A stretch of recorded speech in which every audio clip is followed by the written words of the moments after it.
Hello friends, मेरा नाम सैयद नवीद अली है and welcome to future of tech, that is future tag.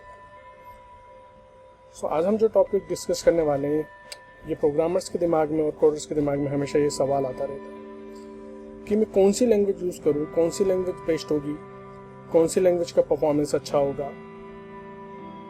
तो हम कौन सी लैंग्वेज अपनी प्रोग्रामिंग के लिए यूज़ करें। अगर हम कोई एप्लीकेशन बना रहे हैं, कोई प्रोजेक्ट बना रहे हैं, तो कौन सी लैंग्वेज को उसमें यूज़ करना चाहिए।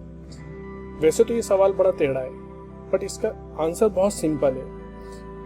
किसी भी लैंग्वेज को चूज करने से पहले हमें 3-4 चीज़ों को ध्यान में देना चाहिए। जैसे कि हम उस एप्लीकेशन से परफॉर्मेंस कैसी चाहते हैं, performance in terms of memory, in terms of speed, in terms of efficiency, और वो लैंग्वेज कितनी सिंटेक्स वाइज रीडेबिलिटी को सपोर्ट करती है, कितनी राइटेबिलिटी को सपोर्ट करती है, और कितनी एक्सप्रेसिवनेस है, मतलब कितनी नेचुरल लैंग्वेज में हम उसे कोड कर सकते हैं, क्लोज टू नेचुरल लैंग्वेज। उस लैंग्वेज का इकोसिस्टम कैसा है, लाइक उसमें लाइब्रेरीज कैसी अवेलेबल हैं, फ्रेमवर्क कैसे हैं, और उस लैंग्वेज के लिए डिफरेंट टूल्स किस तरीके के अवेलेबल हैं। इसके बाद आती है उस लैंग्वेज की कम्युनिटी।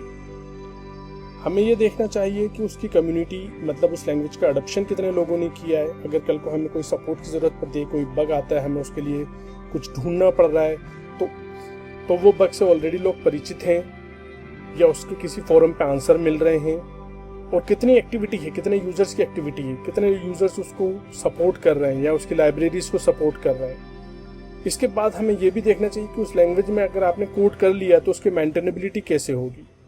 लाइक आपको हमेशा ये देखना चाहिए उस लैंग्वेज में लर्निंग कर्व कितना लगेगा, हमें कितनी ईजिली उसको मेंटेन करने के आगे डेवलपर मिल सकते हैं। फिर हमें देखना चाहिए कि वो लैंग्वेज किस किस प्लेटफॉर्म को सपोर्ट करती है, लाइक किस किस ओएस पे चल सकती है, उसकी इंटरऑपरेटेबिलिटी विद अदर लैंग्वेजेस किस तरीके की है, लाइक वो अदर लैंग्वेजेस के साथ किस तरीके से वर्क कर सकती है।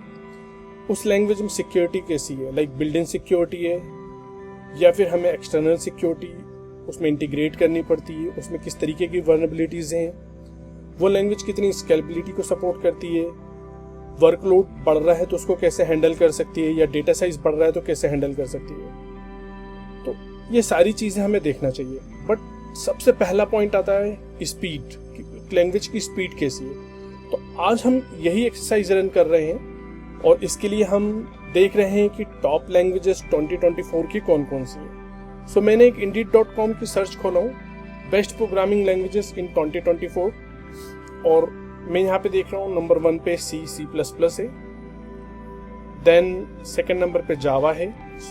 मैं चूज कर लेता हूँ कि मेरे को किस किस लैंग्वेजेस में परफॉर्मेंस देखना है। तो मैंने यहाँ पे हमारी एक लिस्ट बना रखा हूँ जो कि मैं आपके सामने ही क्रिएट कर रहा हूँ। थर्ड नंबर पे मैं यहाँ पे देख रहा हूँ कि जावास्क्रिप्ट है, तो मैं जावास्क्रिप्ट ले लेता हूँ, और फोर्थ नंबर पे पाइथन है,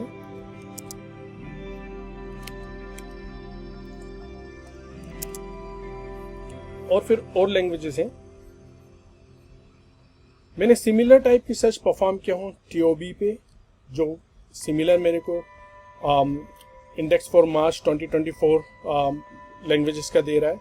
नंबर 1 पाइथन है, नंबर 2 C है, नंबर 3 C++ है, देन जावा है, देन C# है, जावास्क्रिप्ट है। एक लैंग्वेज जो मैं चूज किया हूँ रस्ट। अभी अगर आपको रिसेंटली पता हो तो व्हाइट हाउस US ने भी कहा है कि rust is one of the emerging and most suitable programming language because it performs memory management better than C++, and it is very fast in nature like C and C++, and very suitable for system programming. मैं इन 5 languages को choose किया हूँ। Let's see, हम JavaScript को number 4 पे move कर देते हैं और पाइथन को नंबर 3 पे मूव कर देते हैं। हम इस सीक्वेंस में देखेंगे लैंग्वेजेस को कि हम किस तरीके से लैंग्वेजेस की स्पीड देख सकते हैं। मैंने लैंग्वेजेस की स्पीड को डिटरमाइन करने के लिए कुछ एप्लीकेशन बनाया हूँ जो कि इन सभी लैंग्वेजेस में है। Start with C++। ये C++ का प्रोग्राम है। हम पहले थोड़ा सा मैं आपको प्रोग्राम समझा दूं कि प्रोग्राम क्या है। हम प्रोग्राम में ज़्यादा कुछ नहीं कर रहे हैं, हम सिर्फ एक नंबर डिफाइन कर रहे हैं जो कि 100 करोड़ है। और हम क्या कर रहे हैं, starting from 1 to this number हम एक सम कैलकुलेट कर रहे हैं, like 1 + 2 + 3 + 4 + 5, we are calculating this sum. Then what we are doing, we are just capturing the start time and then capturing the end time, and then we are seeing कि ये sum calculate करने में, ये पूरा loop को iterate करने में कितना टाइम लगा। बस हम इसमें इतना ही कर रहे हैं, हम सिर्फ यही डिटरमाइन कर रहे हैं कि एक सिंपल ऑपरेशन करने के लिए कोई भी लैंग्वेज कितना टाइम लेती है। तो इन केस ऑफ दिस मैं इसको कंपाइल करता हूँ।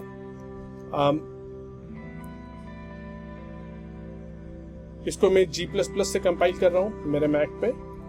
So I'm just compiling it, and once the compilation is done, okay, I'm having nsum ready, okay, I'm running this program. It's taking quite a small amount of time in execution, but this program took around 11 seconds, and we got the answer. Okay, so I'm copying it. And if you want to have a look at the program, so see it once again. Now what I'm doing, I'm just capturing this input for C++ here. Result.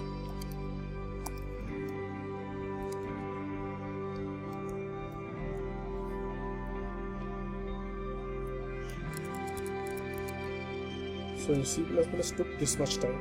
Now let's move towards Java. So let's open the Java program. The Java program is doing the same thing. Let me show it to you. So Java program is doing the same thing. We are having a number which is 100 crores. Then we are having sum. Then we are taking the start time. Then we are iterating the loop from 1 to 100 crore. Then we are calculating the sum. Then we are calculating the end time, and then we are outputting the end time. So let's execute this program again.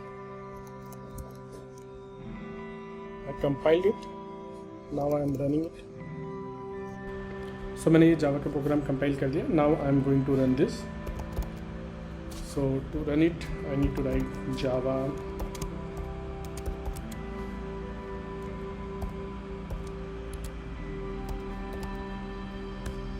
Okay. So आप ये देख सकते हैं कि after executing this program I am getting this output. The time taken is 0.47 seconds, which is lesser than the time taken by C++. सो मैं इसको भी यहाँ पे नोट कर लेता हूँ।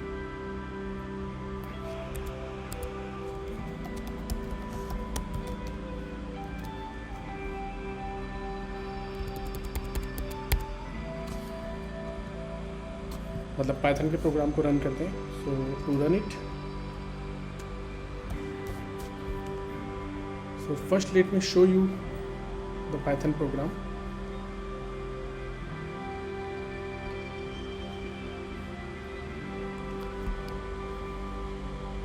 सो पाइथन का प्रोग्राम भी बहुत नॉर्मल है।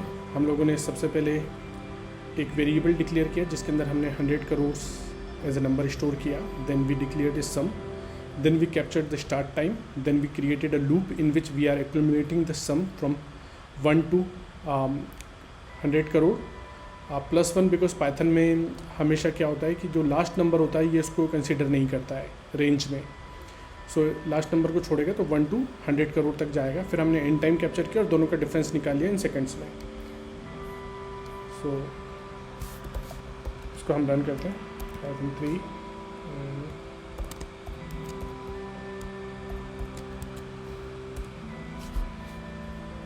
सो आप यहाँ पे एक चीज़ देख रहे होंगे कि why C++ program took more time than Java program. So उसके पीछे मल्टीपल रीज़न हैं और ये बहुत ही यूसेज स्पेसिफिक होता है। अगर इसी की जगह हमने कोई हार्डवेयर के लिए कुछ कोड किया होता है या लो लेवल सिस्टम के लिए कुछ कोड किया होता तो डेफिनेटली C++ का प्रोग्राम ज़्यादा अच्छे से परफॉर्म करता instead of Java. But Java का प्रोग्राम यहाँ पे इसलिए अच्छा परफॉर्म किया क्योंकि जावा के अंदर काफ़ी ऐसी फीचर्स दिए हुए like just in time compilation, automated memory management. तो इस तरीके के जो फीचर जावा में दिए हैं उसके कारण जावा रन टाइम पे परफॉर्मेंस को ऑप्टिमाइज़ करता है, while C plus plus compilation time पे वो ऑप्टिमाइज़ करता है। So that's why C plus plus took more time in this particular case than Java, and definitely Python will take a little more time, so let's wait. As you can see, we have got the result of Python program output. So Python ने total लिए हैं 97 seconds, so which is quite a big amount of time. And why this difference? क्योंकि C++ और Java एक compiled language है, but Python जो है एक interpreted language है. So if you look at, I'm copying this two values. हम इसको कॉपी कर लेते हैं and put it here as a result.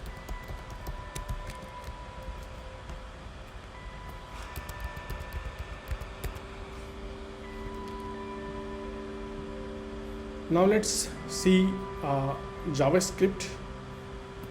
So if you look at the JavaScript program,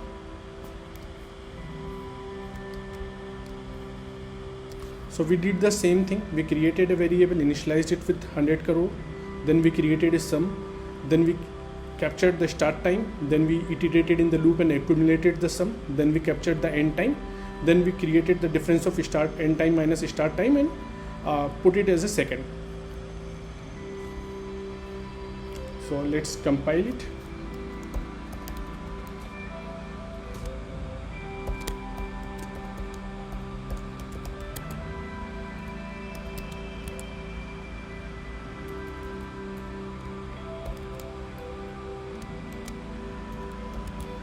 Okay, so again JavaScript will take a little amount of time, so let's wait for this to complete. So we have got the result of JavaScript. So if you look here, so this program taken 42 seconds, which is again more than Java and more than C++. So let me capture this, but lesser than Python. Let me capture this and put it over here. And let me set it. Okay, now let's go for the last program, which is Rust.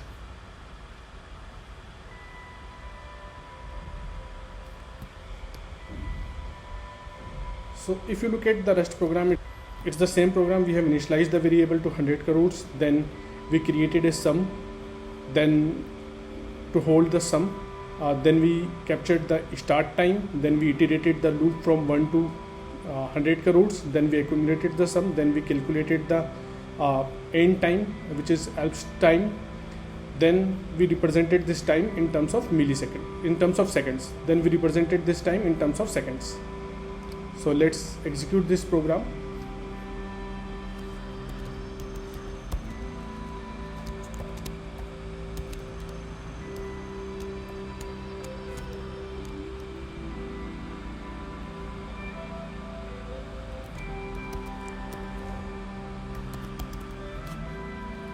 So I first compiled the program, now I am running it.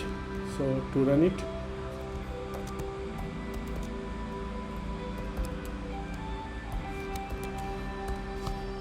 and here it goes.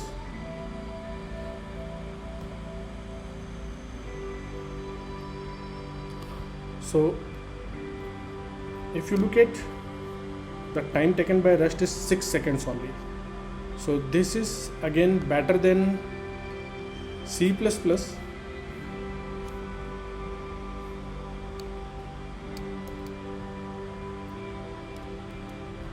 This is better than C++.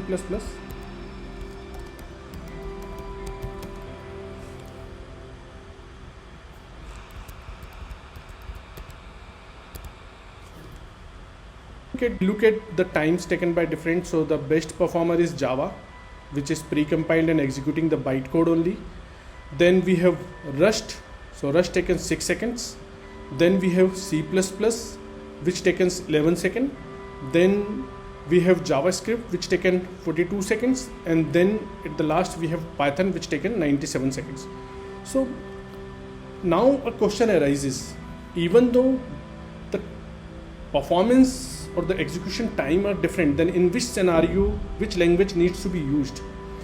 So to create a general framework, I will provide you few details so that next time whenever you plan a project, you will choose your programming language accordingly.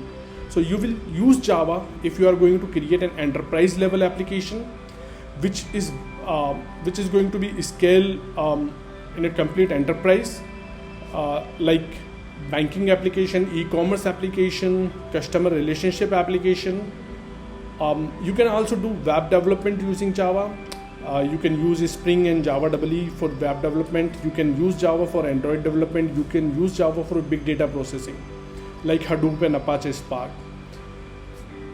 If you want to use Python, then you can use Python for web development. You can use Python for data science and machine learning. Mostly in data science and machine learning, Python is very extensively used language there. You can use Python for automation and scripting. You can use Python for scientific computation, application which requires scientific computations. Python provides a lot of libraries and a lot of tools for scientific computation and machine learning and AI based application.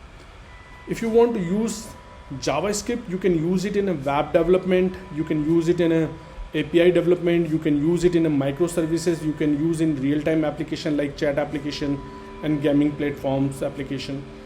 If you want to use Rust, you can use Rust in system programming. If you want to do system programming,